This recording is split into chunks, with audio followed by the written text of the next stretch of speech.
자, 행위와 은혜 원리 거기에 밑에 맨 마지막 단락 이것이 사도 바울이 확증하고자 하는 일반적인 논지다. 거기부터 시작할게요. 예. 그리고 사도 바울은 하나님의 의와 성도들의 믿음을 칭의와 결합시키고 연결시키고 있다. 그리고 우리 자신의 의를 스스로 획득하려고 하는 것은 모든 사람들이 그랬던 것처럼 실패하고 말 것이다. 사도 바울이 이 부분을 로마서를 통하여 다음과 같이 고려한다 했어요. 로마서를 근거로 이제 바탕으로 1장서부터 5장까지인가를 이제 이야기를 해요. 첫 번째는 사도 바울은 사람의 개념과 행위 그리고 예배에서 교회를 다니는 사람들뿐 아니라 이방인들을 고려해서 말한다. 즉 모든 사람은 모든 것에서 하나님 앞에서 의롭다 하심을 받지 못하며 받을 수도 없다고 말한다. 그리고 모두 사망 선고를 마땅히 받아야 했다고 결론을 내린다. 그러므로 그 누구도 믿음에서 믿음에 이르는 복음으로 말미암는 하나님의 계시가 없이는 어떤 사람도 칭의와 구원을 얻을 수 없다고 결론을 내린 것이다.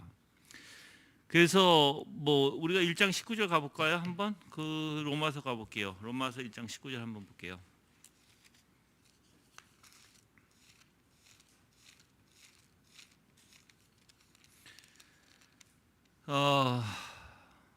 로마서 1장 19절에서부터 보면 이는 하나님을 알만한 것이 그들 안에 밝히 드러나 있기 때문이다.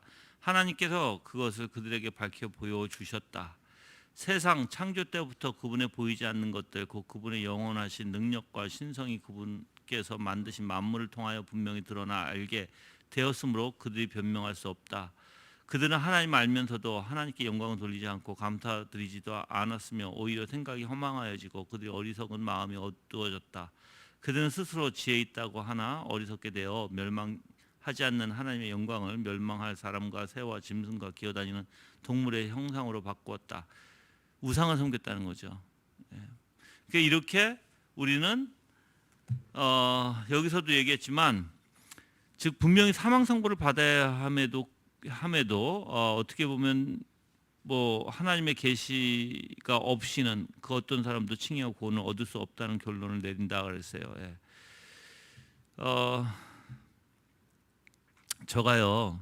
저는 사실 이 내가 여러분들에게 조금 흥미진진러운 이야기를 좀 하면서 같이 할게요. 그게 낫겠죠?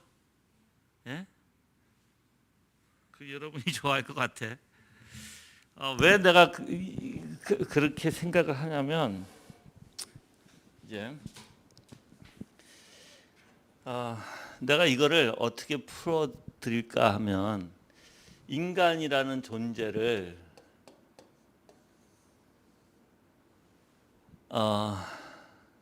나는 성경 말씀에 대해서 너무나 옳다고 생각해요. 너무나 확실하고 너무나 옳다.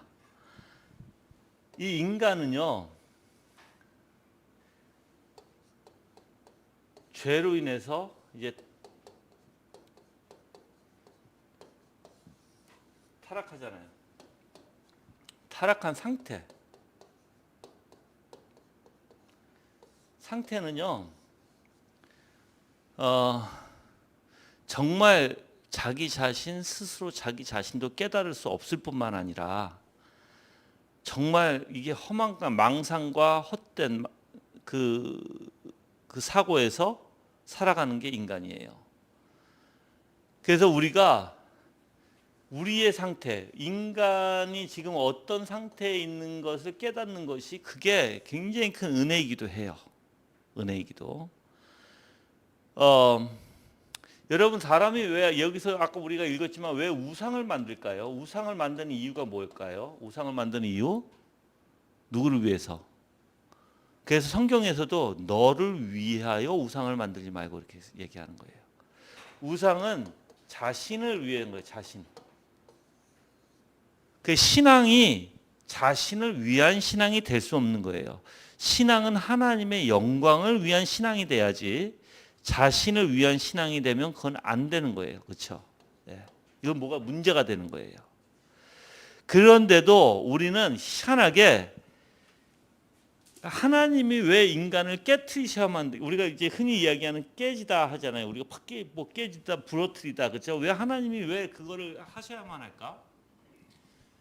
그렇지 않고는 깨부심이 깨서 부러뜨리지 않고는 인간은요, 내 자신에 대해서 생각조차 할 수 있는 여유의 마음도 갖고 있지 않고요. 내가 내 자신이 얼마나 비참한가를 돌이켜 볼 시간도 없는 게 인간이에요. 그러니까 관심도 없어요. 근데 깨부실 때, 어려움이 닥쳐서 내가 정말 곤고해지고 어려움이 닥쳐서 내가 정말 문제가 심각해질 때, 그때 우리는 희한하게 내 의지로 무엇인가 하려다가 안 되고 그게 되풀이돼서 정말 안 되기 시작할 때 좌절이라는 게 생겨요. 좌절이라는 게 생길 때 희한하게 우리 자신을 다시 좀 돌이켜 볼 수 있는 조금의 여유라고 할까요? 그게 생기게 되는 거예요. 그래서 하나님께서 왜 섭리 가운데 자꾸만 문제를 만들어 주시고 문제 가운데 우리가 내 자신이 바삐 내 의를, 이 상태가 자기의 의거든요. 자신의 의대로 살아가는 게 인간이에요. 이것을 하나님께서는 부서뜨리는 거거든요. 근데 이걸 생각해 보세요. 내가 한 가지 물어볼게요. 여러분이 항상 나는 문제가 있어라고 생각하고 살아갈 수 있을까요? 우리가? 없어요. 인간은요, 자기가 살아가는 데는 다 자기가 옳다라고 생각하면서 살아가는 게 인간이에요. 근데 내가 다 생각하는 것마저 문제가 있어라고 생각한다면 살아갈 수 있을까요? 없어요. 우리는 좌절하게 되고 낙심하게 되고 우리는 살아갈 수 있는 힘도 없게 돼요. 그래서 희한하게 우리라는 존재라는 것은 내가 항상 옳다고 믿는 거예요. 내가 생각하는 것도 옳다고 믿으니까 하는 거고. 여러분들 라면 끓일 수 있잖아. 그렇죠? 라면 끓일 수 있는데 라면을 진짜 지질이 먹지 못할 만큼 먹지 못할 정도로 못 끓인다라고 안다면 여러분들이 라면 끓이려고 해요? 안 끓이려고 해요? 안 끓이려고 해요. 근데 내가 라면을 그래도 어느 정도 먹을 수 있도록 끓일 수 있어라고 하니까 끓이는 거예요. 우리는. 예를 들자면 똑같은 원리예요. 내 삶에서 내가 항상 옳다라고 생각하니까 살아나갈 수 있는 것이지, 내가 항상 문제고 내가 잘못됐다라고 생각하면 우리는 못 살아나간다는 거예요. 근데 그게 잘못된 거예요. 그게.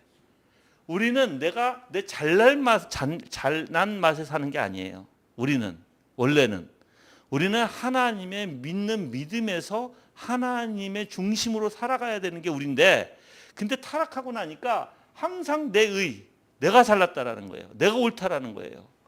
내 주장이 맞다라는 거예요. 그러니까 우리 행동이 거기서부터 다 나오는 거예요. 여러분들 차도 마찬가지. 자동차. 내가 이거 옛날에도 얘기했어요. 자동차가, 여러분들 원래 자동차 그거 아세요? 자동차 밑바닥이 내가 몸무게가 많이 나가잖아.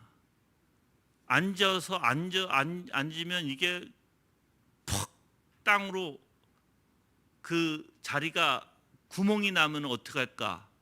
불안하면은 자동차를 탈까?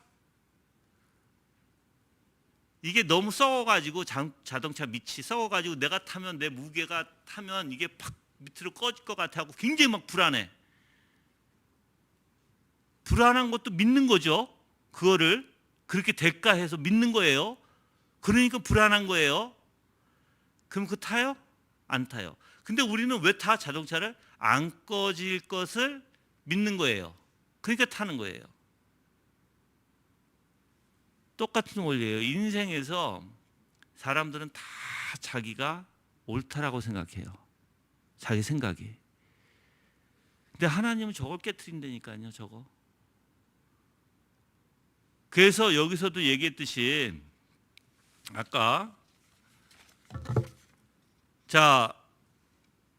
우리 자신의 의를 스스로 획득하려고 하는 것은 모든 사람들이 그랬던 것처럼 실패하고 말 것이다 그랬어요. 그래서 이 교회 그러니까 사람들 교회 다니는 사람들뿐만 아니라 이방인들 고려해서 말하는데 모든 사람이 뭐예요? 하나님 앞에 의로움 받지 못한다는 거예요. 이 사람들은 의로운 게 하나도 없다는 거예요. 모든 인간이.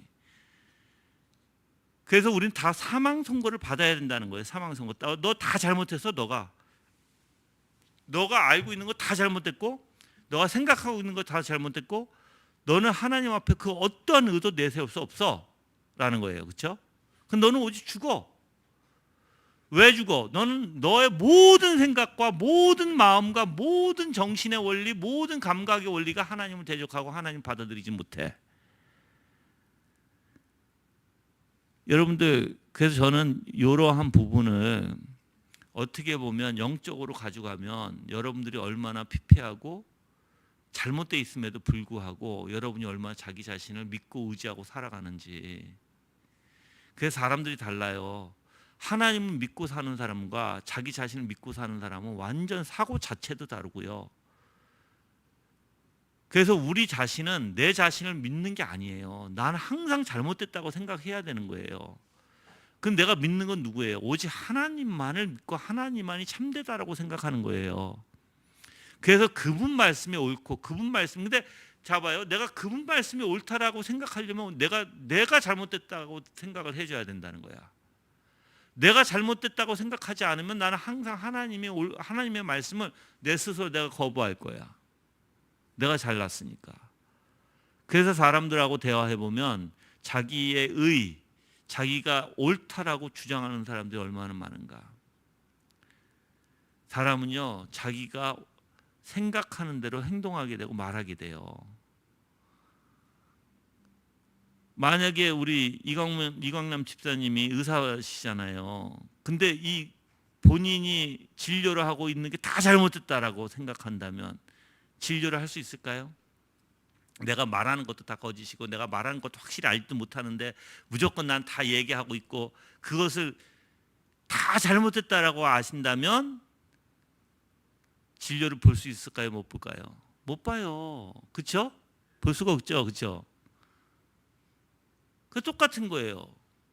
우리도 마찬가지예요. 우리도 내가 다 잘못됐다고 생각하면 뭘 하기가 겁나는 거죠. 말하기도 겁나고 행동하기도 겁나고. 그래서 그럼 뭘 찾아야 돼요? 그럼 뭐가 옳은 것인가 찾아야 되겠죠. 그게 하나님밖에 없다. 예. 그래서 우리는 이 계시가 없이는 복음으로 말미암는 계시, 믿음에서 믿음에 이르는 이러한 복음의 말미암아 계시가 없이는 어떤 사람도 칭히 의롭다 하는 것과 구원을 얻을 수가 없다는 결론을 내린다는 거예요. 그래서 여러분들 이렇게 부족한 사람들, 지금 사실 이러한 사람들이 굉장히 많거든요. 교회에서도 많아요. 근데 내가 한 가지 여기다가 조금 더 구체적으로 좀 첨부해 드릴게요.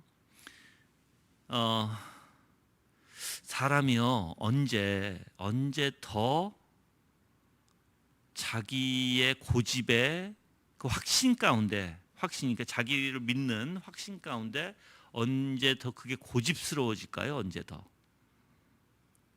예? 예? 생각한 대로 될 때, 또 자기가 어떤 경험을 했을 때, 그렇죠? 그리고 상처를 입었을 때. 예. 그래서 여기에 고집으로 덧붙여질 수 있는 부분들이 여러모로 우리에게 있어요. 근데 고집으로 덧붙여지면 어떻게 되죠? 하나님 앞에 가기가 더 힘들어지는 거예요. 더.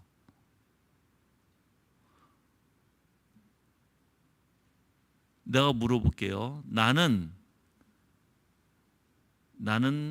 사람과의 관계성, 대화성이 좋다. 손들어 보세요. 난 그래도 괜찮아. 다른 사람과 사람의 관계성, 나는 괜찮아. 손들어 보세요. 없어요? 그 다 문제예요, 그럼? 난 사람과 사람 관계에 대해서 다 문제예요? 다시 한번, 나는 사람과 사람의 관계에서 나는 괜찮다. 그래도 괜찮은 편이다. 손 들어보세요. 다 문제네. 그럼 손 안 들면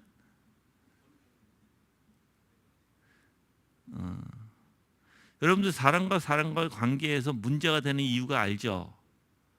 자기 고집이나 주장이 강할 때예요.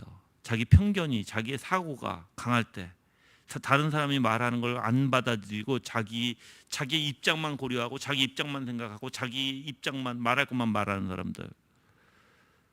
무대뽀죠. 그러니까 한쪽 방향밖에 모르는 사람들. 그런 사람들하고 상대하기가 상당히 힘들고, 또 정신이 오락가락하는 사람들, 이랬다 저랬다 하는 사람들, 아주 상대하기 힘들죠. 그리고 자기 스스로 이렇게 웅크려드는 사람들, 말을 안 하려고 그래, 사람하고. 그래서 문제되는 부분이 굉장히 많아요. 그러니까 사람과 사람의 관계에서 문제될 만한 일들이 굉장히 많아요. 그리고 자기 생각에 많이 빠지는 사람들, 그래서 그거를 합리화시키고 그것을 당연하다고 생각하는 사람들, 생각하는 대로 그게 맞다고 생각하는 사람들. 특히 많은 사람들이 심리학적으로 사람들이 나는 뭐 내성적이야 라고 얘기하죠. 그게 핑계식으로.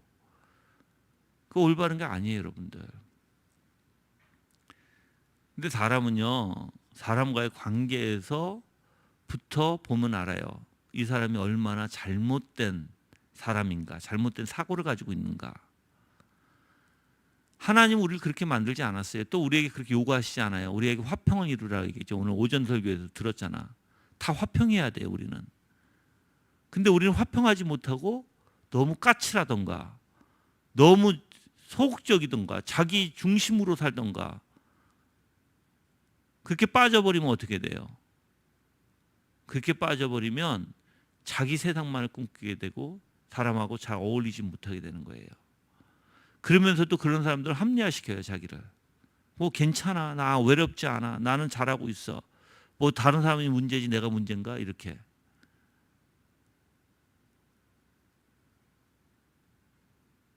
그리고 이상하게 세상 사람들, 세상 것을 좋아해서 세상 것은 잘 어울리는데, 교회에게는 뭔가, 교회 오면 뭔가 불편한 거, 자기 옷을 입지 않은 듯한 불편함이 있는 사람들, 그 교회 사람들하고 대화하는 것보다 세상 사람들하고 대화하고 세상적으로 놀고 싶어하는 사람들,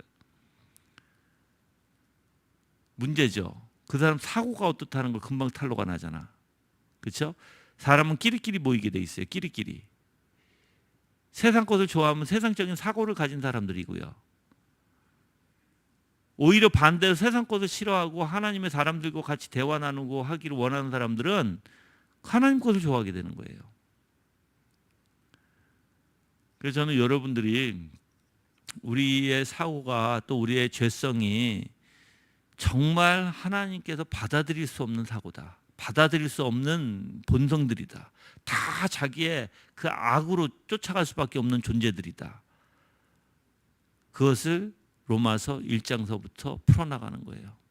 하나님께서 알만한 걸 다 보여주셨는데 하나님을 알려고 하는 사람이 없다는 거예요. 우주 만물을 봐요. 자연을 봐요. 얼마나 신기하고 얼마나 오묘하며 얼마나 위대한가.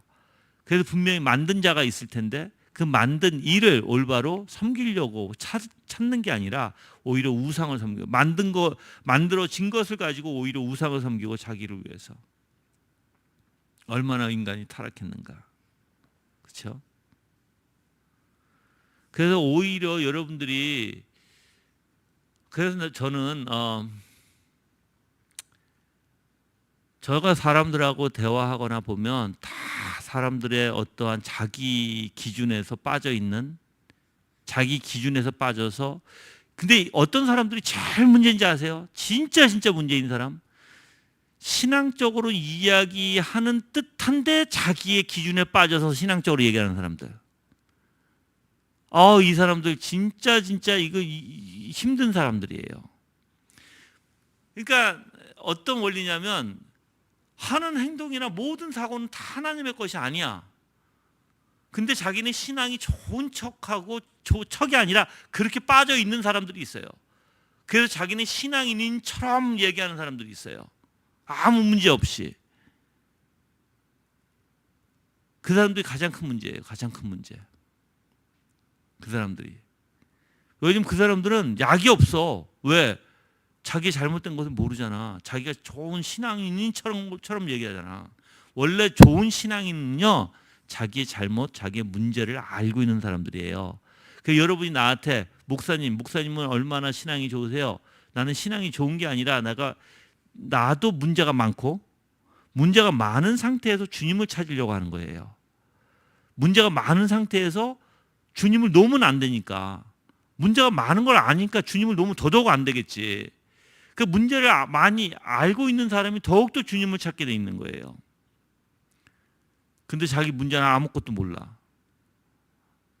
그러면서 자기는 의로운 척하고 아는 척하고 신앙 있는 척하고 그런 사람들 진짜 문제예요. 진짜 문제. 또 문제 있는 사람이 또 하나 있어. 아무것도 모르는 사람. 뭐 내가 어떤지, 뭐 신앙이 어떤지, 내가 육적인지 영적인지도 모르는 사람. 아무것도 몰라 이 사람은 그냥.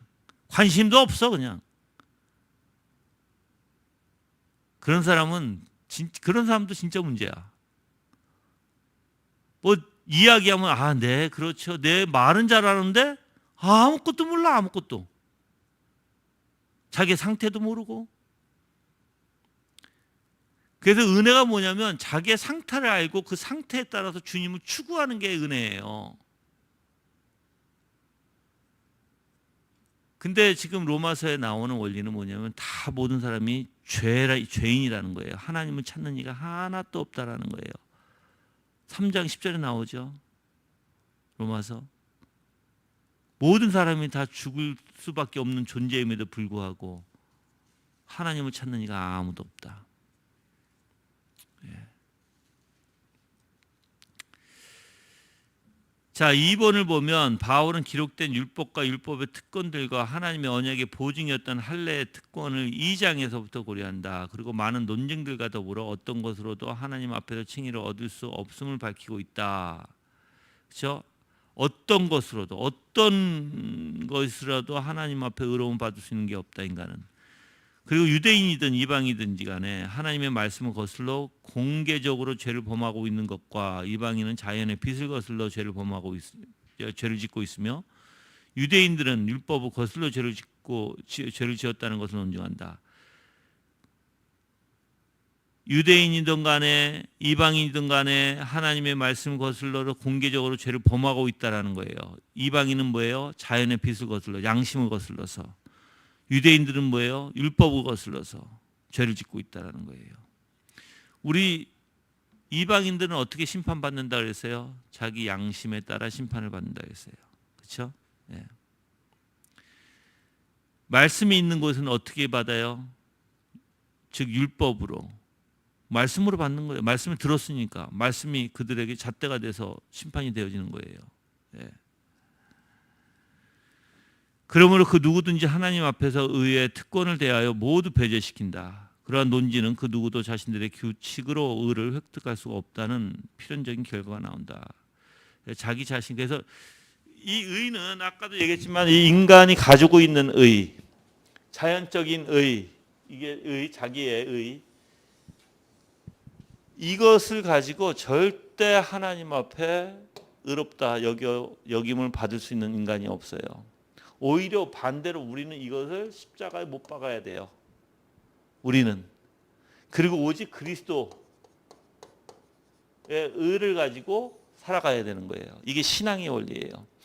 내가 수요일 날인가 여러분들한테 설교했죠. 수요일 날인가에 여러분들이 왜 예수님께서 삼위일체 안에서 인성으로 오셔야 되는지, 인성과 신성의 원리가 무엇인지, 또 왜 예수 그리스도께서 십자가에 죽으셔야 되는지, 또 십자가에 죽으심으로써 어떻게 우리가 구원을 받게 되는지, 또 성령의 역사가 어떻게 해서 우리를 구원으로 인도하시는지 등등 그걸 다 물어봤었잖아요.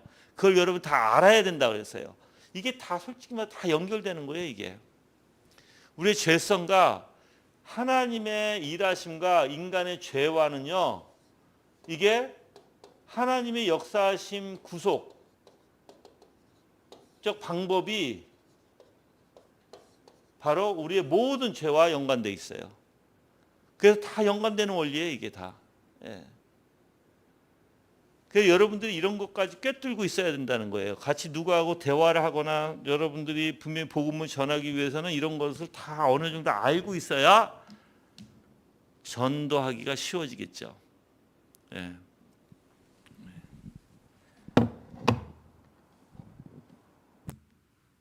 그래서 우리의 자신들의 규칙으로 의를 획득할 수 없다는 거예요. 자기 자신들의 규칙으로 자기의 방법과 자신의 어떠한 속에서 자기 안에서 이제 나중에도 얘기하지만 자기 우리들 안에서부터 우리는 어떠한 구원을 추구할 수가 없다.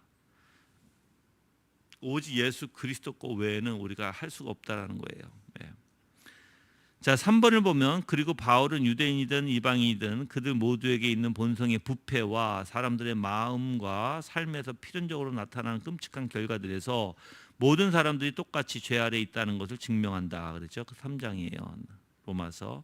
그 증거는 너무나 명확하여 모든 사람이 죄 아래 갇혀 있고 의에 이르지 못한다는 결론을 내리지 않을 수 없다. 그랬어요. 예. 그래서 여러분들이 의롭지 못하다면 즉 이 의는요 여러분의 생명과 연관이 돼 있는 거예요. 여러분이 하나님께서 받아들이는 의가 없다면 여러분은 죽어요. 성경에서 말하는 의가 올바른 의가 뭐냐면요 하나님 앞에 율법을 완전히 순종할 때 완전히 단 하나도 거역함이 없이 완벽하게 여러분이 모든 하나님의 말씀에 순종할 때 하나님이 의롭다 여길 거예요. 근데 우리는 그렇게 못하잖아. 그렇죠? 그러니까는 우리는 우리 안에서 의를 찾을 수가 없어요. 우리는 그렇게 순종할 수가 없는 존재니까. 그러면 누구한테부터 찾아야 되나? 하나님의 계획하심이 있는 거예요. 그래서 그 계획하심이 뭐예요? 우리 안에서 의를 찾게 하는 게 아니라 바로 성자 하나님을 이 땅에 보내셔서 성자 하나님이 인성으로 오셔서 율법 아래 계셨고 모든 율법을 지키신 거예요. 둘째 아담이죠 그게. 그래서 모든 율법을 지키신 분에게 그분을 통해서 내 의가 아니죠. 그분의 의죠. 그분의 의가 나한테 전가된다는 거예요. 전가의 교리가 그렇게 중요한 거예요. 그분이 완성하신 의 이게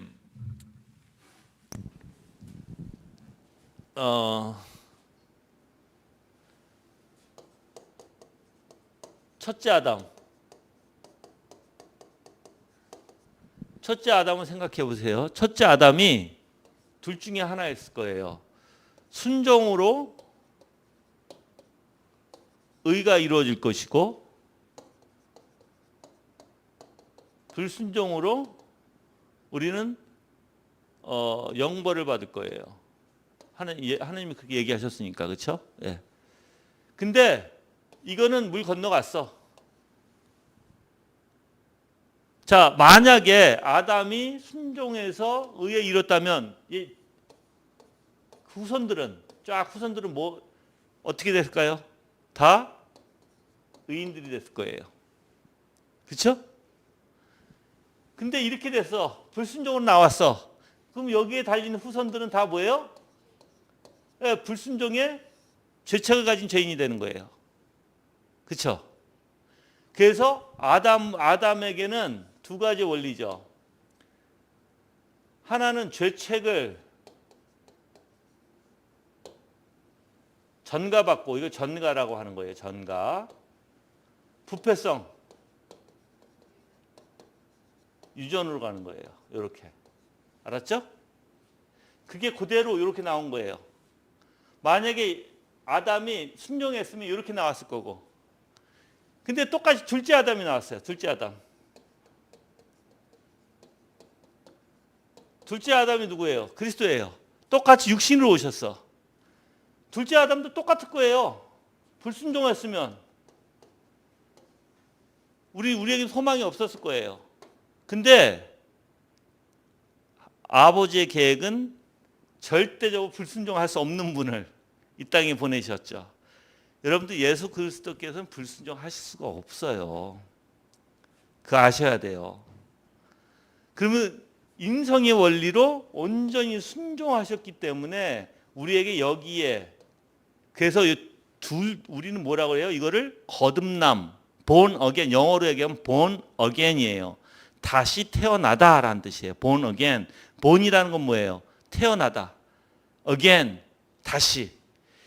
누구한테? 그리스도에게, 둘째 아담에게 이렇게 태어난 사람. 그래서 예수 그리스도의 순종으로 얻어진 의, 여기에 접붙이게 하는 거예요. 그래서 born again, 여기서 태어나서 여기에 이제 여기에 첫째 아담이 이렇게 될 것을 둘째 아담을 통해서 여기에 연결시켜서 이렇게 우리를, 이 둘째 아담이 얻었던 의를 우리에게 이렇게 주시는 원리예요. 이해하시죠 이제? 그렇죠? 그래서 예수 그리스도께서 인성으로 오시는 것이 그렇게 중요한 거예요. 왜? 대표급으로. 그래서 머리라고 부르는 거예요. 머리. 대표급이. 아담도 대표급이었어요. 그래서 그렇게 중요했던 사람이에요. 둘째 아담도 이 땅에 오셔서 대표급으로 오신 거예요. 유일하게. 그래서 예수님하고 우리는 사실 달라요. 예수님은 어떠한 죄도 없이 오신 분이고 우리는 죄성을 타고난 사람들이고. 자 보세요. 아담 밑으로 예수님이 오셨다면은 어떻게 해서 똑같이 죄책과 부패를 그대로 받아서 왔을 거야. 그래서 예수 그리스도를 인성에 성령 충만함으로 잉태해서 인성으로 낳게 하신, 그래서 아담의 핏줄을 아예 아담과 끊으시고 오직 둘째 아담으로만 죄책과 부패성이 없이 오시게 하시려고 그렇게 마리아의 몸을 통해서 잉태하게 하신 거예요. 이해하시죠?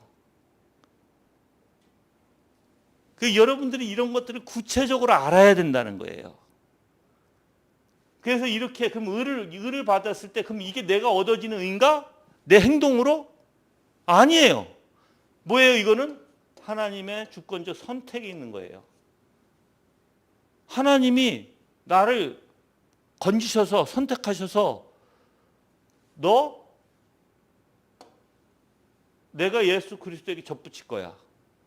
우리 어떤 행위에 있는 게 아니에요. 자, 이 의도 누구의 의예요? 내 의예요? 아니에요. 그리스도의 의예요. 내 의가 아니에요. 그럼 우리는 어떻게 하기만 하면 돼? 예수 그리스도를 믿으면 되는 거예요. 예수 그리스도를. 그분이 하신 모든 대속의 사역. 근데 이렇게 믿는 자가 없다. 하나님 은혜가 아니면 이거를 믿을 수 있는 자가 아무도 없다. 하나님의 은혜가 아니면. 모든 사람들이 오히려 이걸 대적한다. 예수 그리스도의 이 칭의를 얻는 방법을 다 대적하고 만다. 왜 그러죠? 인간은 이렇게 쉽게 얻어져? 믿으면 된다고? 믿음이 주님께서 주시는 선물인데 그걸 받으면 그냥 된다고? 싫은 거예요. 물론 여기서 또 가짜적인 믿음이 있죠. 가짜, 역사적 믿음과 뭐 기적적 믿음과 그렇죠. 신학적으로 표현하면 진짜 구속하는 믿음과 다른 믿음들이 있어요. 그렇죠? 근데 구속하는 믿음이 어떻게 알아요? 바로 열매로 안다. 예수님께서 얘기하셨듯이. 그래서 여러분들이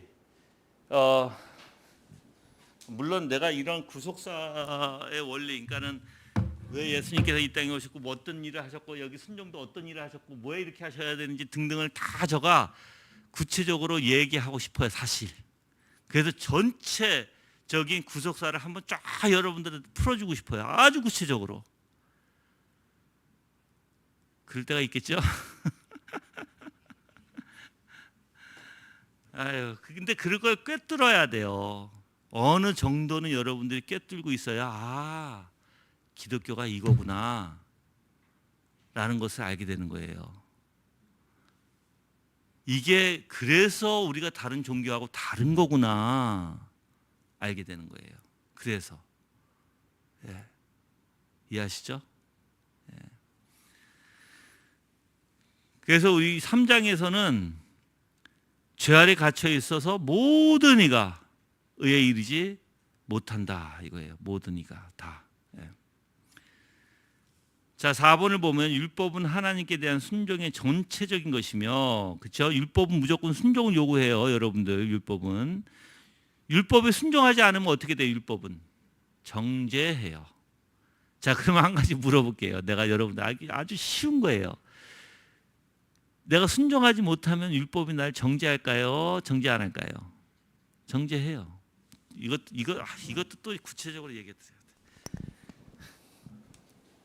자, 그러니까 여러분들이 모든 걸 알아도 그냥 쉽게 알지 말고 좀 구체적으로 알아야 된다고. 율법은요,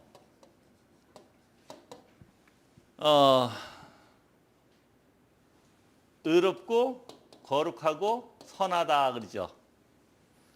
이게 율법의 속성이에요, 속성. 그럼 율법이 의롭고 거룩하고 선하다. 이게 율법의 속성이면 이게 누구의 속성이에요? 예, 하나님의 속성이에요, 이게. 그럼 하나님 말씀이, 하나님이 내리신 그 율법이 그대로 이 속성이 담겨져 있는 거예요. 자, 그러면 여기에 대한 반대되는 성향이 있다면 정죄하는 거예요. 반대되는 성향이 있으면. 그래서 불순종은 이게 반대거든요. 오히려 이 불순종은 이거에 대한 반대예요. 그렇기 때문에 정죄를 할 수밖에 없는 게 율법의 원리예요. 그러면 여러분이 생각해 보세요. 나는 항상 불순종이죠. 그러면 나는 정죄를 받아야 돼. 그래서 두 가지가 있다는 거예요. 하나는 진짜 정죄를 받는 사람이 있고, 하나는 정죄를 받는지 뭐 하는지 아무것도 모르는 사람이 있어요. 아무것도 모르는 사람.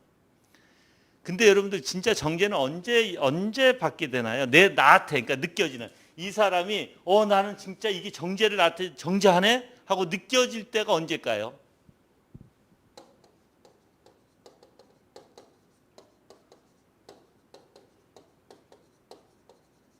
말씀을 들을 때예요. 말씀을 듣지 않고는 안 해요. 우리 양심이 우리를 정죄할 수는 있겠죠. 근데 그게 강하지 않아요.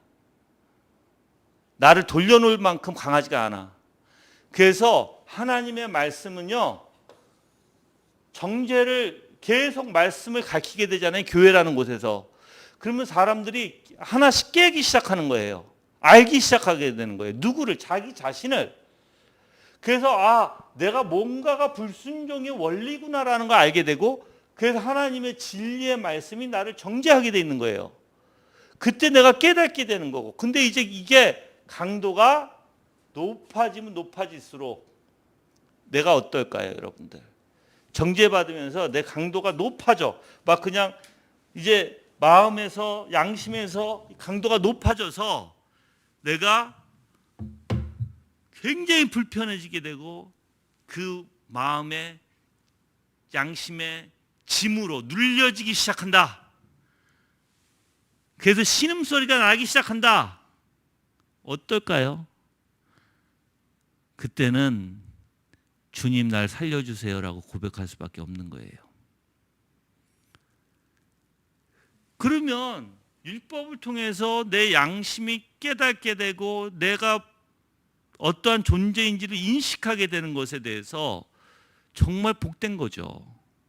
아무런 내가 무슨 얼마나 잘못했다고 그 양심에 눌려지지도 않아.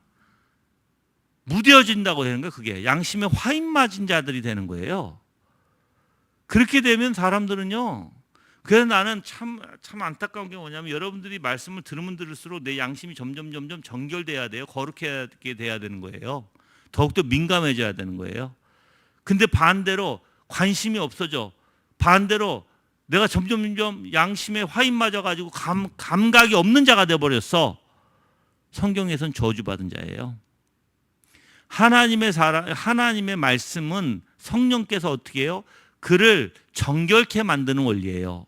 근데 하나님의 말씀이 우리를 더 정결케 만들어줘야 되는데, 희한하게 정결케 만드는 것이 아니라 하나님께 손을 탁 놔버려, 여러분들을. 그러면 여러분들이 무뎌지는 거예요. 그때는 정말 여러분들이 무릎 꿇고 하나님 앞에 죽기 살기로 매달려야 되는 거예요. 근데 무뎌져서 그냥 뭐 그런가 보다. 그런 사람 있죠. 양심이 무뎌져 가지고 자기가 하나님 앞에 막 향하지도 못하는데 그냥 알아요. 나가야 돼요. 하나님을 찾아야 되는데 아는데 안 돼요. 그게 핑계 대는 사람들 있죠. 손 들어보세요. 난 다 알아. 누가 그렇게 핑계 대고 앉아있는지 다 안다고 나는. 그러니까 여러분들이 그렇게 핑계 대고 앉아있으면 스스로 죽고자 하는 거예요. 꼭 이거하고 똑같아요. 개구리를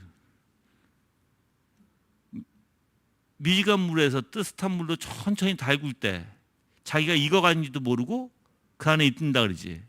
그거하고 똑같은 거야. 모르는 거야, 자기가 죽는지도.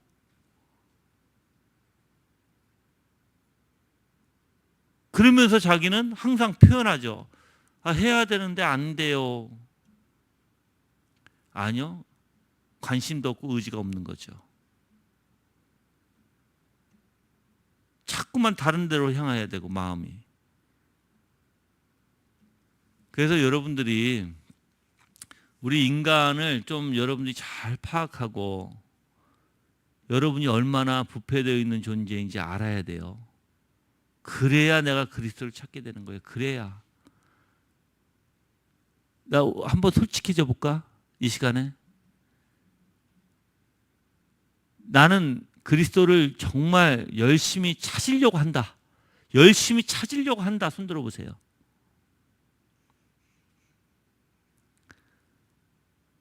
세 분?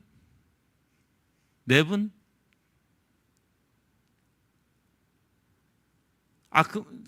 그러면 나는 그냥 찾으려고 한다. 말 표현이 그렇지만 그냥 찾으려고 하는데 무슨 소리인지 알잖아. 그렇지? 그냥 나는 오늘 하루 그냥 찾으려고 한다. 손 들어보세요. 둘?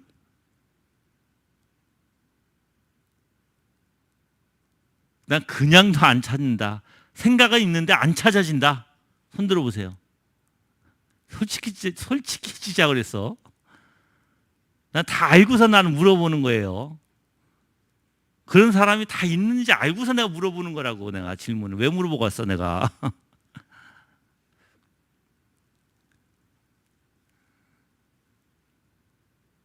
여러분들 이렇게 비교해 볼게. 나도 병원 가는 거 너무너무 싫거든. 나도.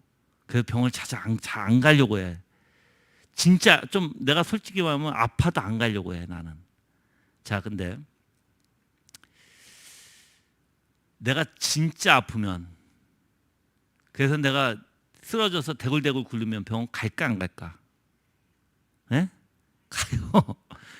말 안 해도 빨리 앰뷸런스 불러 얘기하겠죠. 그렇죠? 똑같아요. 여러분이 그 정도 아프다는 거 모르는 거야. 그렇게 내가 상태가 잘못되어 있다는 거 모르는 거야. 이거는 똑같아요. 그래서 성경에서는 항상 누가 하나님을 찾아요? 병든 자가 의원이 필요하다고 얘기하잖아. 아픈 자가 의사가 필요한 것이지 아프지 않다고 하면 의사가 필요 없다는 거예요. 똑같아요. 여러분은 그만큼 망상과 착각과 어둠 속에서 양심이 화인마저 사는 거야.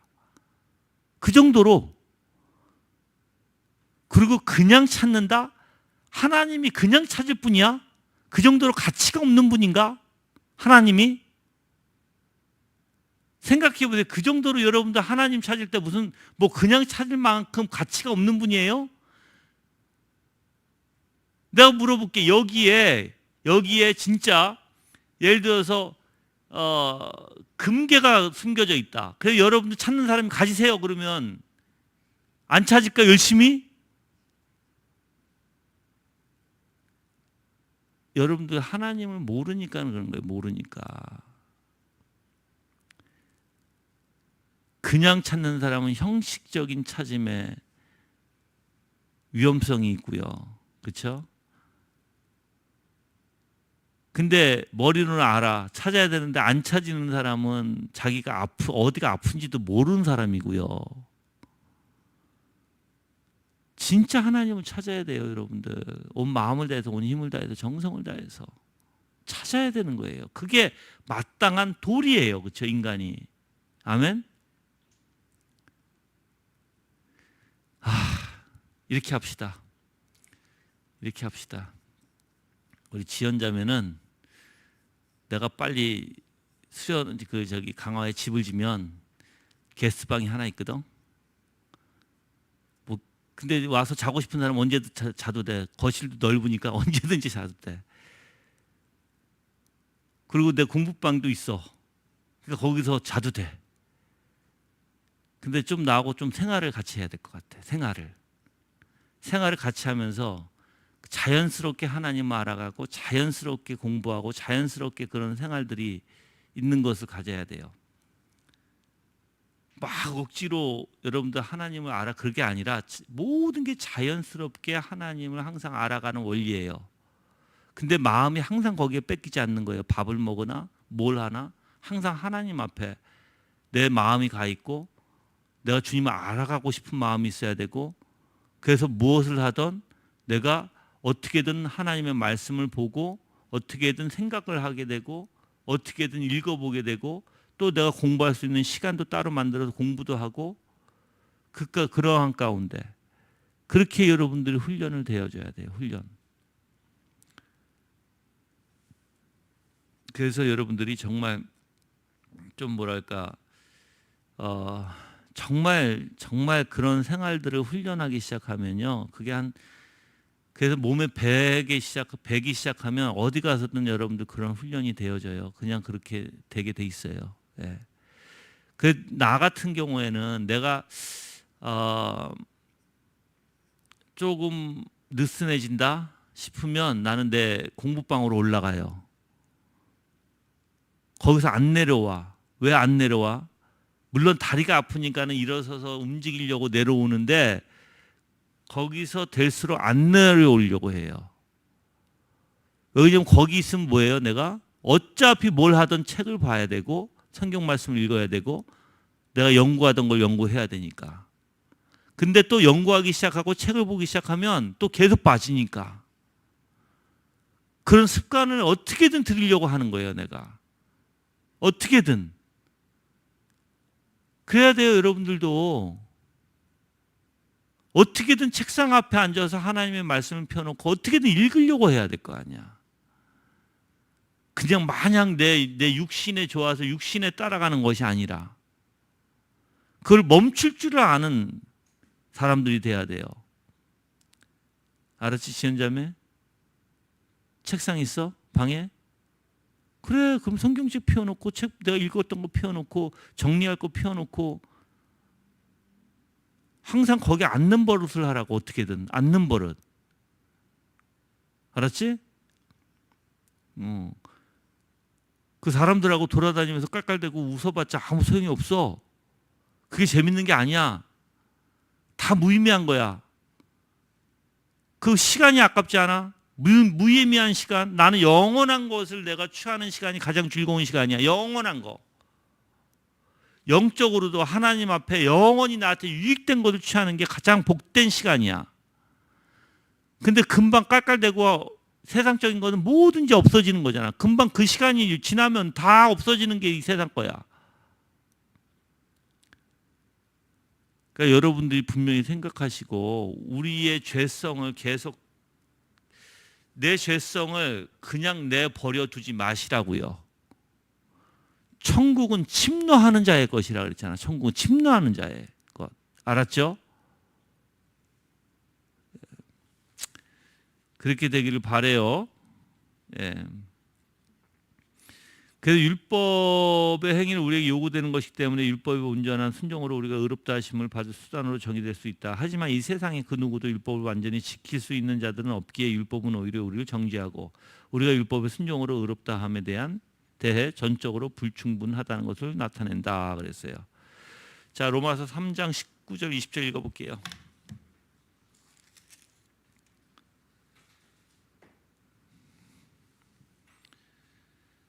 자, 로마서 3장 19절에서 20절 다 같이 읽을게요. 시작. 우리가 아는 것은 율법이 말하는 것은 율법 안에 있는 자들에게 말하는 것이니 이는 모든 입을 막고 온 세상을 하나님의 심판 아래 있게 하려는 것이다. 그러므로 율법의 행위로는 그분 앞에서 의롭다 하심을 받을 육체가 없으니 율법으로는 죄를 깨달을 뿐이다 라고 했어요. 그래서 율법은 죄를 깨닫게 하는 원리예요. 그러니까 율법이 있어야 돼요, 없어야 돼요? 그렇죠? 근데 오늘날에 율법이 없어도 된다고 주장하는, 그러니까 율법의 기능조차도 무시하게 얘기하는 사람도 있어요. 여러분들 율법을 부인하는 자들, 율법 반율법주의자들이죠. 율법 폐기론주의자들이라고 얘기해요. 그들의 사고는 어떤 사고냐면, 내가 얘기했잖아요. 율법을 구약으로만 얘기를 해요. 그래서 신약에서는 그리스도께서 율법을 완성하셨기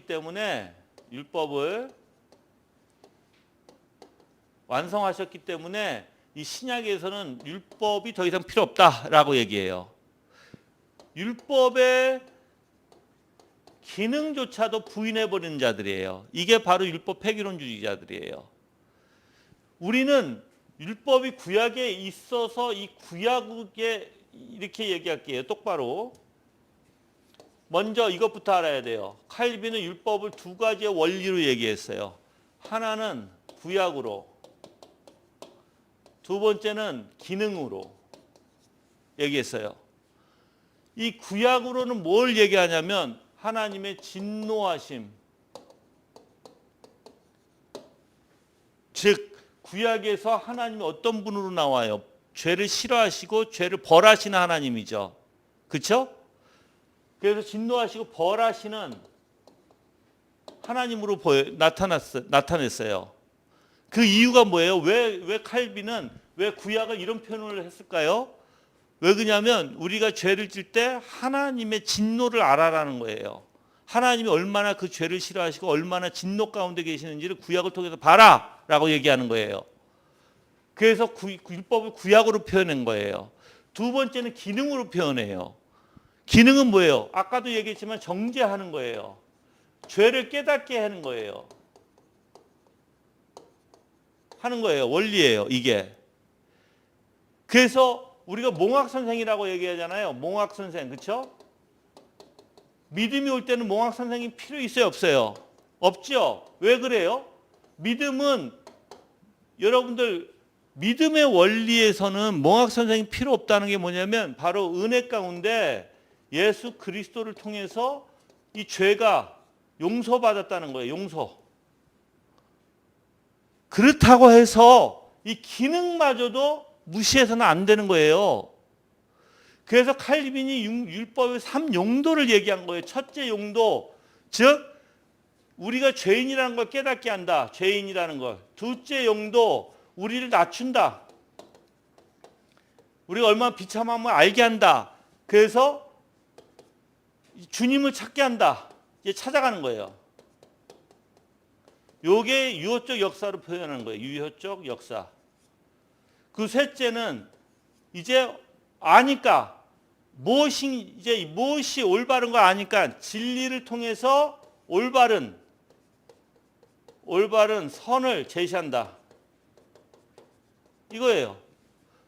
그래서 1번은 거듭나지 못한 사람, 2번은 거듭나지 못한 사람에서 거듭난 사람, 3번은 거듭난 사람, 이렇게 되는 거예요. 이걸 주장하는 거예요. 율법의 용도 3용도에서. 그래서 우리가 여러분들 반율법주의가 되면 큰일 나는 거예요. 율법 폐기론자들이 되면. 근데 사람들은 자기가 율법 폐기론자들 몰라요. 하이델베르그에 이거에 정확하게 명시되어 있어요. 그럼 교회가 율법을 가르쳐야 되느냐? 네, 가르쳐야 된다. 율법의 용도의 기본 안에서, 틀 안에서. 내가 죄를 깨닫게 되고 나를 낮추는 역할을 하고, 그리고 그래서 율법이 내 죄를 누른다라고 표현하는 거예요. 함부로 날뛰지 못하도록 죄가. 그래서 내가 얼마나 비참한지를 알게 되는 거예요. 얼마나 내가 악하겠는지. 율법은 누르죠. 내 안에는 뭐예요? 욕망이 막 죄성이 올라오죠. 그게 이제 씨름하게 되고 싸우게 되는 원리예요. 그래서 우리가 얼마나 악한지를 알게 되는 원리예요.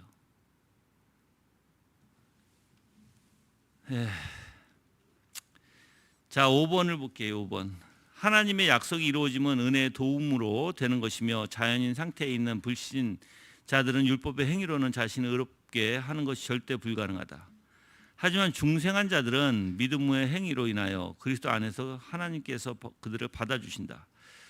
구약에서 믿음의 행위로 의롭다 받아들여진 아브라함과 다윗의 예를 들고 있다. 4장에서 그렇다라는 거예요.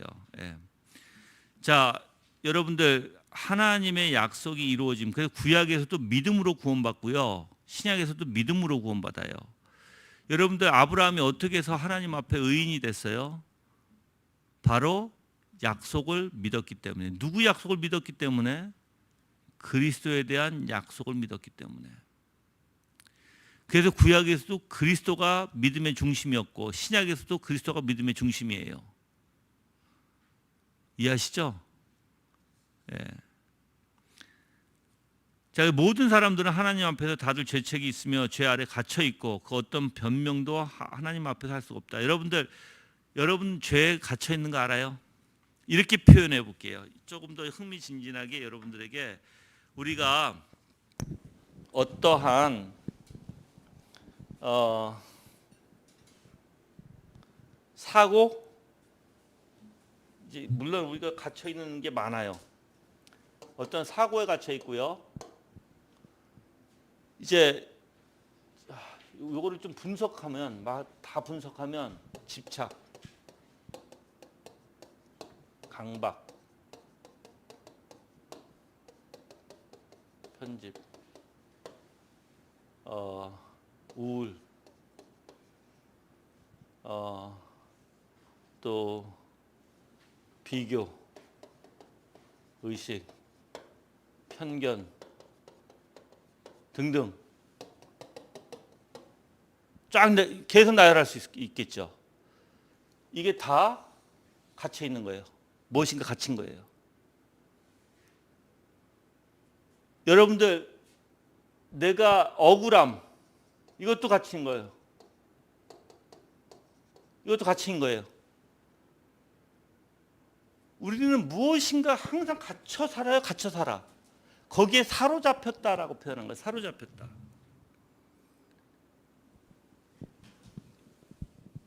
아까도 얘기했지만 내가 옳다라고 하는, 내 말이 맞다라고 하는 원리도, 내가 하는 방법이 맞다라고 하는 원리도 다 사로잡힌 거예요. 그래서 우리는 죄 아래 사로잡힌 거예요. 죄 아래. 그러면 여러분들이 내가 죄 아래 사로잡히지 않으려면 이거를 다 깨부셔야 돼요. 다 깨부셔야만 여러분이 자유함을 얻을 수 있는 거예요. 그러면 어떻게 깨부실까? 저거를. 여러분들 저거 깨부시는 거 쉽지 않아요. 저걸 깨려고 하면 사람들이 화를 내요. 저걸 건들기 시작하냐면 화를 내요. 여러분, 내가 그래서 여러분들한테 얘기했잖아요. 여러분들의 여기에 뭐가 있는지 아세요? 여기에 다 붙어 있는 게 있어. 다 따라가는 게 있어. 바로 방어기제예요. 다 따라가. 어떤 집착에 대해서 내가 얘기하면 거기에 대한 방어기제, 강박에 대해서 얘기하면 방어기제, 편집증에 대해서 얘기하면 방어기제, 우울증에 대해서 얘기하면 방어기제. 다 자기만의 할 말들이 많아. 이게 바로 자기가 사로잡혔다고 하는 것을 아는 거예요. 할 말이 그렇게 많다라는 거야. 할 말이. 그래서 여러분들 귀신 들린 사람들 그거 알아요? 귀신 들린 사람 나한테 한번 데리고 와봐. 아는 사람 있으면. 내가 그냥 두들고 패가지고 내쫓게. 그건 농담이고. 귀신 들린 사람들은요. 여러분들 옛날에 테마 무슨 했잖아요. 테마. 그 귀신 쫓는 길이 있었잖아요. 어떻게 여러분들 그 사람들 보면 다 똑같아. 무슨 한이 맺힌 거야. 귀신은 왜 이렇게 한이 맺혀? 그렇죠? 한이 맺혔다는 건 뭐예요? 그만큼 자기에게 억울함이 있었다라는 거예요. 아픔이 있었다는 거예요. 자기가는 그 뭐죠? 그거를 자기 상처받았다.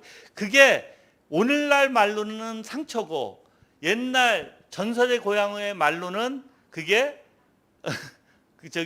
한 맺혔다 하는 거예요. 한 맺혔다.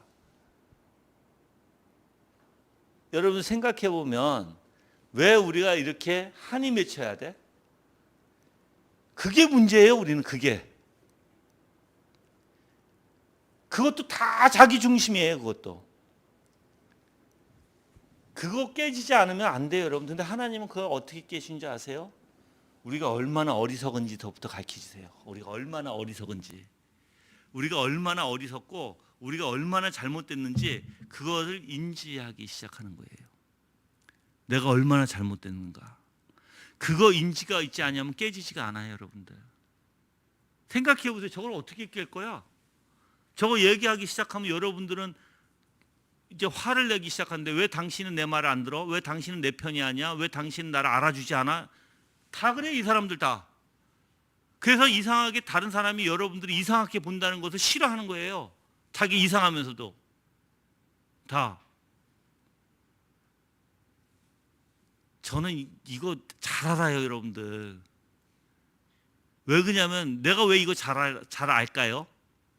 우리 다 성도들에게 있는 거니까. 항상 여러분들하고 얘기할 때 이거 다 부딪히는 원리야, 이거. 없는 것 같죠, 여러분들 다? 다 있어요, 다. 내가 아까 얘기했지만 사람과 관계를 잘 못 잇는 사람들 다 이거에 걸려요. 사람과 관계가 잘 안 되잖아요. 다 여기에 걸린다니까. 왜 걸리갔어? 뭔가가 나한테 문제가 있고 고장이 난 거야, 고장이. 근데 우리는 날 때부터 고장 나게 태어난 거야. 차를 만드는데 차가 이상하게 고장이 나서 만들어 나오는 거야. 다들. 이게 사로잡히는 거예요, 여러분들. 이거 깨기란 너무 힘들어요. 너무 힘들어. 그래서 제가 이거 깰 수 있는 유일한 방법은 딱 두 가지밖에 없어요. 두 가지. 근데 메인으로 얘기하면 한 가지예요. 메인으로 얘기하면 한 가지인데 방법에서 얘기하면 난 두 가지밖에 없다고 얘기해요. 첫 번째는 메인으로 한 가지가 뭐냐면 바로 진리의 말씀 외에는 없다라는 거고, 그럼 방법에 의해서는 두 가지다. 그분이 진리를 선포하는 교회에 오셔서 계속 들어야 된다. 방법이 하나예요. 왜냐하면 계속 들어야 돼요. 그래서 자기 자신에 대해서 하나씩 껍질이 벗겨져 나가야 되는 거예요. 아니면 진짜 내가 그 사람의 그 영혼을 잘 다룰 줄 아는 사람하고 같이 생활을 하는 거예요. 살면서. 그러면서 그 영혼을 하루하루 매 시간마다 인도받고 잘 인도하고 잘못된 생각을 빠져나가지 않도록 붙들어주고 해서 이 사람과 같이 뭐 몇 개월이면 몇 개월, 몇 년이면 몇 년을 같이 살아야 되는 거예요. 그래야지 가망 있는 거예요, 이거. 그렇지 않으면 가망 없어요. 여러분들, 그래서 이런 사람들은 어디로 가요? 정신과로 가잖아. 정신과 가봤자 절대 안 됩니다. 왜요? 그들이 하는 얘기가 있어요. 약 드세요. 약에 의존도를 키워놓죠. 이 사람들은 다 집착하는 사람들이에요. 다 집착. 이 사람들은 다 집착에 빠져 있어요.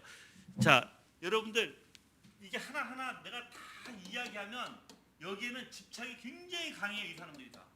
근데 여기다 약이라는 대책을 딱 갖다 놓잖아요. 여기에 다 집착하게 되는 거예요. 여기에.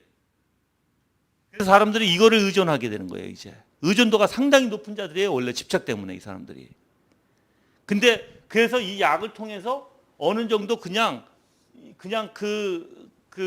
사람들의 그 상태를 약으로 좀 호전시켜 보려고 하는 거예요. 근데 호전돼야 안 돼요, 여러분들. 약 떨어지면 어떻게 돼요? 그래서 옛날에는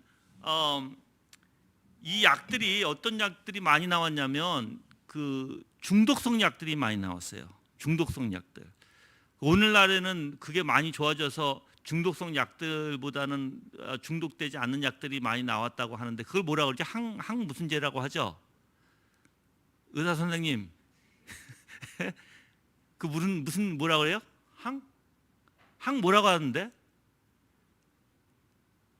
항 무슨 제라고 하던데? 이 그 의존도가 많이 있는 약들, 중독성이 있는 약은 예, 그 뭐 하여튼 그래요. 알았죠? 근데 여러분들 그 사람들은 그게 문제가 아니라 의존도라는 거예요. 의존도.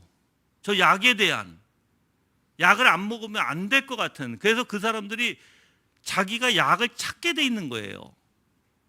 물론 저는 약을 먹으라고 할 때가 있어요. 언제 먹으라고 하냐면 정말 생활이 안 될 때, 대화도 안 되고 생활도 안 되고 내가 복음을 전해야 되는데 이 사람이 정신이 너무 혼미하니까 막 행설수설하고 너무 어려우면 복음도 안 들어가거든요. 그때는 약을 먹으라고 하죠.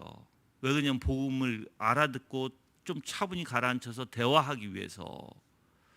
그때는 먹으라고 해요. 생활이 안 되면 먹어야죠. 근데 그 전에는 어느 정도 대화할 줄 알고 대화가 되면 약을 왜 먹어? 교회 나와서 진리 안에서 회복 받아야지. 저는 내가 얘기했잖아요. 이거 사로잡힌 거라고 얘기했죠. 다 사로잡혔기 때문에라고 저는 생각을 해요. 예. 물론 뇌에 이상한 문제점이 있는 사람도 있어요. 뇌 쪽으로 문제가 있는 사람들이 있어요. 뇌. 그런 사람은 정말 병원에 가서 고침을 받아야 되겠죠. 수술하던가 뭐 뇌 쪽으로 문제가 있으면 어떠한 그 약물 치료를 해서 받아야 되겠죠. 그렇지 않는 것은 정말 하나님의 진리의 말씀으로 고침을 받아야 돼요. 근데 저는 이렇게 생각해요. 진리가 들어가면 올바른 정신으로 이제 세워지거든요. 올바른 정신으로. 이제 망상과 착각과 어둠 가운데 있는 게 아니라 올바로 진리가 무엇인지 깨닫게 되고 자기 존재에 대해서 깨닫게 되고 하나님에 대해서 깨닫게 되면서 생각을 진리적으로 할 수 있어요. 그러니까 영적으로. 그런 사람들은요. 웬만한 병도 저는 이겨낼 수 있다고 봐요. 뭐 낫는다가 아니라 이겨낼 수 있다고 본다고요. 이겨낼 수 있다고. 내가 암에 걸려서 낫는다가 중요한 게 아니에요. 그 사람들에게는. 그렇죠? 내가 죽을 때까지 하나님의 영광을 위해서 살아가는 게 그 사람들의 마음일 거예요. 예, 그렇게 돼요. 그 올바른 정신에 이제 올바른 정신으로 오게 된다는 거예요. 저는 경험한 바가 있고 저가 분명히 저는 알아요. 이거를. 저 인생의 경험이 많았어요. 저는. 그래서 여러분들 정말 우리가 사로잡혀서는 큰일 나는 거예요. 절대적으로 여러분들 우리는 이 죄에 사로잡혀서 살아가면 하나님하고 등질 수밖에 없어요. 계속해서 세상이 요구하는 대로 갈 수밖에 없고. 근데 저가 안타까운 게 제가 라디오에서 들었어요. 그 어떤 유튜브인가에서 들었는데 우리 한국의 자살률이 높다고 알죠. 1위래요. 1위. 그런데 멕시코에서 하루 멕시코에서 멕시코는 어떤 나라예요? 범죄가 마에게 많고 범죄가 많죠. 멕시코에서 하루에 죽는 사람의 숫자와 동일하다. 자살률이. 예. 그래서 하루에 40명인가 죽는데요. 자살률로. 40명인가 45명인가 그렇지. 그렇게 많다는 거예요. 근데 왜 그럴까 우리가 도대체? 저는 사실 이 근원 자체가 저는 조금 물론 제가 뭐 박사는 아니고 그런 쪽으로 박사는 아니고 내가 많이 공부한 적도 아니에요. 그런데 근원은 분명히 있는 것 같아요. 그렇게 되는 이유 바로 잘못된 교육에서부터다. 어려서부터 잘못된 교육에서부터다라고 생각해요. 저는. 여러분들 우리는 비관해서 죽는 것도 아니죠. 그러면 하나님을 찾아야 될 거 아니야. 하나님 앞에 여러분 생각해 보세요. 내가 너무 힘들어. 진짜 힘들어. 근데 하나님께서 내 마음에 만족감을 주셔. 은혜 가운데. 그 사람이 그럼 비관하면 살아요? 아니에요. 감사하며 살아요. 그래서 하나님은 우리 마음에 뭘 주세요? 모든 평안을 주시고 모든 만족을 주시는 분이 하나님이세요. 그래서 하나님의 은혜 가운데 있으면 절대 자살을 할 수가 없어요. 그러니까 나는 물론 이제 우리 기독교 안에서도 자살이 있느냐 없느냐, 뭐 자살하면 지옥 가느냐 안 가느냐 그 문제가 있잖아요. 근데 저는 정말 올바른 그리스도인이라면 자살 안 한다.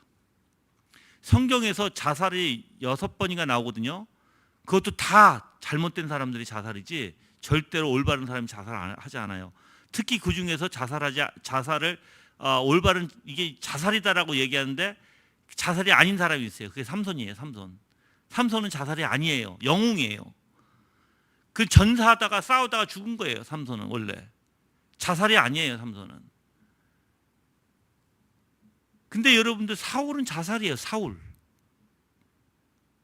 자기 인생은 자기 자신의 왕이라는 존재 안에서 자기의 비굴함에 느끼고 싶지 않아서 죽는. 가룟유다는요. 그러니까 여러분들 진짜 제가 그래서 이거에 대해서 청교도들도 많은 청교도인들이 이 부분에 대해서 확실한 그리스도인, 정말 하나님을 올바로 깨달은 자, 정말 참된 그리스도인은 자살할 수가 없다라고 얘기하는 거예요. 왜? 성령께서 거기까지 내버려 두지 않는다. 근데 이제 오늘날 학자들이 그 말 변하죠. 막 변화시켜서 그렇지 않다. 그리스도인도 자살할 사람이 있다 이렇게 얘기하고 또 아니라고 하는 부분이 있고 그게 막 나눠져요. 저는 입장이 아니다라는 입장이에요. 그렇게 될 수가 없다. 거듭난 사람의 생각과 마음이 온전히 하나님 앞에 올바라질 때 이게 어떠한 능력이 있는지 정말 거기에는 능력이 있어요. 정말. 저는 그래서 사실 자살을 믿지는 않아요. 그러니까 그리스도인들이 자살한다 믿지 않아요. 저는. 만약 자살했다 그건 하나님을 어설프게 알았던 자다라고 저는 생각이 들어요. 진짜로. 자, 그래서 죄 아래 갇혀 있고 어떤 변명도 하나님 앞에 설 수가 없다. 뿐만 아니라 하나님 앞에 어떤 의도 가져갈 수 없으며 인간들의 의를 얻기 위하여 만들어낸 모든 방법과 수단의 의를 이루기 위한 목적에 불충분할 뿐만 아니라 하나님께서 받아주시도 않는다. 그랬어요. 맞아요. 하나님 받아주시지 않아요. 그러니까 여러분들이 어떻게 보면 저는 사실 이러한 부분에 대해서 이게 다 죄의 원리예요. 아시죠? 이 죄의 원리가 끊어져야 돼요. 그러려면 예수 그리스도 안에 자유함을 잡는 거예요. 자유함. 자유의 원리 아시죠? 설명 안 해도 되죠? 아니면 설명해드려요 또? 예? 들었어요. 많이 들었어.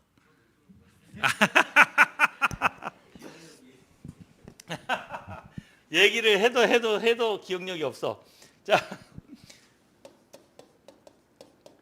자유라는 단어는 사실 우리 기독교인들이 쓰는 자유와 세상 사람들이 쓰는 자유라는 단어가 달라요.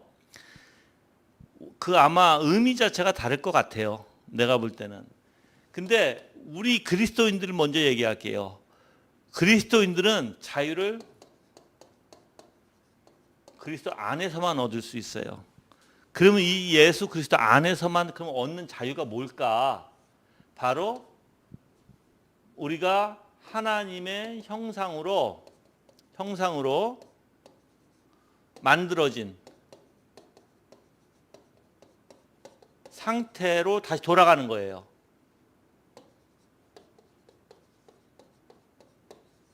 예. 뭔지 알죠? 이게 자유라고 표현하는 거예요, 우리는. 그래서 예수 안에는 다 자유함이 있다 이렇게 표현하는 거예요. 그러면 예수 안에 왜요? 우리의 형상, 하나님의 형상이 회복되잖아요. 그렇죠? 형상이 회복돼요. 이게 바로 자유예요, 자유. 하나님과의 관계 안에서 자유다. 그래서 이 예수 그리스도 안에 있는 사람 무엇을 먹든지 마시든지 다 하나님의 영광을 위해 하게 돼 있고 그게 자유의 원리예요. 이게. 이 세상 사람들은 흔히 내가 자유가 있다라는 것은 내가 이거 할지 저거 할지 그렇게 자유를 따지는데 우리는 그렇게 자유를 따지지 않아요. 알았죠? 그러면 내가 이러한 예수 그리스도 안에 내가 하나님의 형상으로 회복되어져서 하나님과의 관계가 회복되어지는 게 자유의 원리라는 거예요. 이 안에서 예수님 안에서 무엇을 하던 다 예스다 라는 거예요. 예수님 안에서. 그래서 in Christ라는 단어가 굉장히 중요하죠. in Christ. in 안에서 한다. 예. 자, 근데 이게 또 문제야, 이게. in Christ, 이 안에서 한다는 게 뭘까? 도대체. 그쵸? 이거 설명 안 해주면 또 혼동할 거 아니야. 요거는요, 먼저 믿음이 있어야 돼요. 믿음이 있지 않고는 이게 될 수가 없어요. 그쵸? 그럼 믿음 있는 사람, 이게 기본이에요, 기본. 이게 바탕이 돼야 돼. 그래야만 가능해. 그러면 인크라이스트, 이 믿음이 있어야 된다. 그럼 뭐가 그러면 인크라이스트인가? 바로 그리스도의 생각, 마음, 그분의 모든 속성, 그 모든 섭리 가운데까지, 섭리까지 다 모든 것을 이 하나님의 나라의 것, 내가 누누이 얘기하죠. 하나님의 나라의 것으로 채워서 모든 동기와 모든 목적과 모든 행동이 바로 하나님의 나라의 것으로 행동하는 게 그리스도 안에서 하는 것이다. 그래서 뭐든지 예수 그리스도의 생각, 예수 그리스도의 마음, 예수 그리스도의 모든 속성에 모든 예수 그리스도가 역사하시고 통치하시는 섭리 가운데 하나님의 중심으로 살아가는 게 그리스도 안에서 하는 것이다. 근데 믿음 있는 사람들은 그렇게 해요. 그렇게 모든 것을 다 역사를 하나님의 것으로 봐요. 하나님의 것으로 생각하게 되고 하나님의 놀라운 역사, 그래서 배후에 계신 하나님의 놀라운 역사를 깨닫게 되는 거예요. 그래서 내가 하나님의 나라의 삶이잖아요. 그게 그리스도 안에서 사는 거예요. 그래서 내가 항상 사람하고 상대할 때도 하나님의 아름다운 속성이 빠지지 않아. 예수 그리스도의 생각과 마음이 빠지지 않아. 그 동기까지도 저렇게 아름다워야 돼요. 그게 하나님의 나라에서 사는 거예요. 근데 세상에서의 삶은 어때? 저게 없어. 다 자기 중심과 자기의 이익과 자기가 원하는 대로 살아가요. 우리는 그게 아니에요. 어떻게 하면 하나님의 마음을 잃어버리지 않을까? 어떻게 하면 하나님의 아름다운 저 속성을 잃어버리지 않을까? 어떻게 하면 그 예수 그리스도의 생각과 마음에 내가 따라 합당하게 행동할까? 그리고 그 배후에 계신 하나님은 모든 주권자로서 어떻게 지금 다스리고 계시는가? 그걸 볼 수 있는 거죠. 그래서 완전 달라요. 생활 자체가 달라요, 여러분들. 이 사람의 사고 자체가 내가 다르다고 얘기했잖아. 저 사람들은. 그렇죠? 그래서 비즈니스도 내 유익을 위해서 하지 않아. 비즈니스도 사실 어떻게 하면은 하나님의 영광을 드러내고 어떻게 하면은, 근데 여러분들 이 비즈니스도 그래 내가 심영재님 참 힘들겠다 싶어. 여기 좀 돈을 벌어야 되는데 저 사업상 이상하게 가져가고 물건을 가져가고 돈을 안 주는 사람들이 있어. 그게 많으면 어떻게 되지? 나는 폭삭 망해. 그렇죠? 그래서 때로는 딱 규칙을 정해놓고 하는 것도 중요하지만 거기에는 뭘 잃어버리지 말아야 돼요. 주님의 마음을 잃어버리지 말아야 되는 거예요. 진짜 그 사람이 힘들다. 상대방이 정말 힘들다. 근데 내가 도와줄 수가 있다. 언제든 도와줘야 되는 거예요. 그런데 모든 사람에게 그렇게 할 수는 없죠. 근데 만약에 납품을 하는데 이 물건을 가져가. 그럼 내가 규칙이 물건 가져갈 때 돈 주세요. 우리는 원래 물건을 돈 내고 사잖아. 그렇죠? 그 규칙을 만드는 거죠. 힘들지만 될수록 그런 규칙을 삼아서 그렇게 해야 되는데 그렇게 하면서도 내 마음을 잃지는 말아야 된다라는 거예요. 알았죠? 예. 그래서 사업하는 게 보통 어려운 건 아니에요, 여러분들. 그래서 나는 사람하고 상대할 때 세상 사람하고 상대할 때 똑같아요. 그 사람들은 다 자기 중심으로. 어저께 내가 열 받았잖아요. 어저께 밤에 열 받았어요, 저. 진짜 웬만해서 내가 열 안 받는데 열 받아가지고 오늘 아침까지도 막 생각이 나는데 그게 짜증이 나더라고. 생각이 계속 나니까 열 받으니까 사람이 계속 생각이 나. 그래 맞아. 근데 내가 알아 그거를. 그래서 나는 안 하려고 해. 그 막 기도해. 어. 그래 그렇게 싸우는 거야.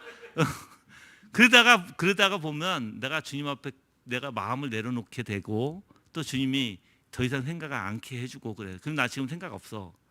벌써 나는 그냥 아예 그냥 그렇구나라고 이제 포기를 했지. 그래. 그 에드워즈 사랑 아주 중요한 책이야.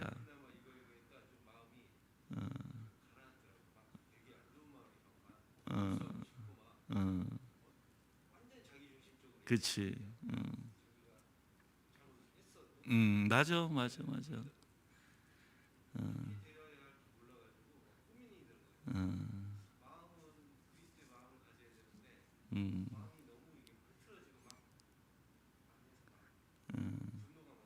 맞아, 맞아, 맞아. 내가 그 책을 삼성제일교회에서 강의한 책인데, 그 사랑, 조나단 에드워즈의 사랑.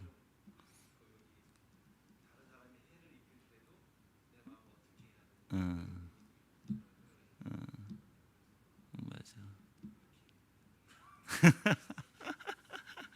예, 내 강의 한번 들어보세요. 삼성제일교회에서 했던 강의도 한번 들어보시면 좋을 것 같아. 예, 예. 그 여러분들이 하여튼 쉬운 문제는 아니야. 근데 우리는 자꾸만 아까도 얘기했지만 어떻게 보면 사로잡히는 것은 없어야 돼요. 거기에 빠져서 사로잡혀서 살아가는 것은 아니야. 우리가 뭐에 사로잡혀야 돼요? 성령에 사로잡혀야 되는 거예요. 육적인 일에 사로잡히는 것이 아니라. 그래서 잘못되면 저게 아주 심각해져요, 여러분들. 심각해지면 죄는 내가 중독성이라 그랬죠. 죄는. 그래서 중독성이 되면은 우리 셀프 메커니즘, 그러니까 우리 자신이 거부하고자 하는 것들을 그게 기능을 잃어버려요. 약해진다고 표현할게요. 그래서 내가 안 하고 싶은 마음이 이게 약해져 버려요. 그게 이제 의학적으로는 뇌의 어떠한 그 부분에서 그게 뭐 망가진다라고 표현을 하는데, 근데 여러분들 하여튼 중독은 안 좋아요. 여러분들에게 정말 안 좋아. 근데 죄는 중독이에요. 그래서 여러분들이 하지 말아야 될 것은, 자, 하지 말아야 되는데 계속 습관적으로 해. 당연히 그건 중독이 돼요. 하지 말아야 되는 건 딱 끊어야 되는 거예요. 그래서 단호함이라는 게 필요한 거예요. 단호함. 죄를 끊기 위해서. 나는 좀 단호하다. 손 들어보세요. 단호해야 되는 거예요. 죄에 대한 만큼은 단호해야 되는 거예요. 알았죠? 예, 그렇게 되기를 기도합니다. 예, 그래요. 질문 있으세요? 없어요? 예, 하여튼 여러분들 한 주간 더 묵상하시고 기도하시면서 정말, 근데 이제 우리가 정말 참된 신앙의, 내가 이렇게 얘기할게요. 저는 이거를 감사함이라고 표현할게요. 언제 내가 감사하게 되냐면 이렇게 살아가면서 어저께 같이, 내가 어저께 열받았다 그랬죠. 이제 그런 일이 있을 때 감사해요. 왜 그래요? 열받았는데 왜 감사해? 나를 알게 되니까. 그러면서 거기에 또 씨름이 있으니까. 내가 씨름이 있을 때 나는 꼭 생명력이 있는 것 같아요. 씨름이 없으면 난 생명력이 없는 것 같아요. 그럴 때 내 마음이 주님 앞에 기도하게 되고, 주님, 내가 또 이렇게 무지하군요. 내가 무능하군요. 그래서 내가 의지할 분은 오직 주님밖에 없군요라는 것을 알게 되잖아. 더 그게 그리스도인들의 삶이에요. 그래서 여러분들 가만히 있는 거 좋은 게 아니에요. 왜 그냥 우리 인생은 가만히 있을 리가 없어. 분명히 우리의 삶에서 누가 나를 직접 건들든지 뭔가가 있어. 하여튼 근데 내 마음에서 나오는 죄성들을 빨리 깨달아야지 씨름이 되는 거예요. 그래야지 그거에 내가 어떻게 해요? 반응하게 되고 거부하기 시작하고, 거부하면서 죄에 대해서 내가, 그러니까 죽임과 살림, vivification과 mortification. vivification은 살림이라는 뜻이고 mortification은 죽인다, 누른다는 뜻이거든요. 그게 칼빈이 얘기하는 거예요. 그게 그리스도인의 삶이에요. 그게. 우리는 항상 그게 있어야 돼요. 죽이는 것이 있어야 되고, 죽이면서 살리는 게 있어야 돼요. 또 살아나는 게 있어야 돼. 이게 있지 않으면 안 돼요. 그게 예수님께서 얘기하시는 너 자신을 부인하고 날마다 십자가를 지고 사는 삶이에요. 그게. 알았죠? 그래야지 여러분이 생명력을 느끼는 거예요. 아, 내가 정말 생명이 있구나. 주님이 나한테 주신 그 은혜가 내 안에서 꿈틀거리는구나. 내가 주님을 찾고 있는구나. 알게 되는 거예요. 알았죠? 꿈틀거려 보세요. 자, 기도하겠습니다.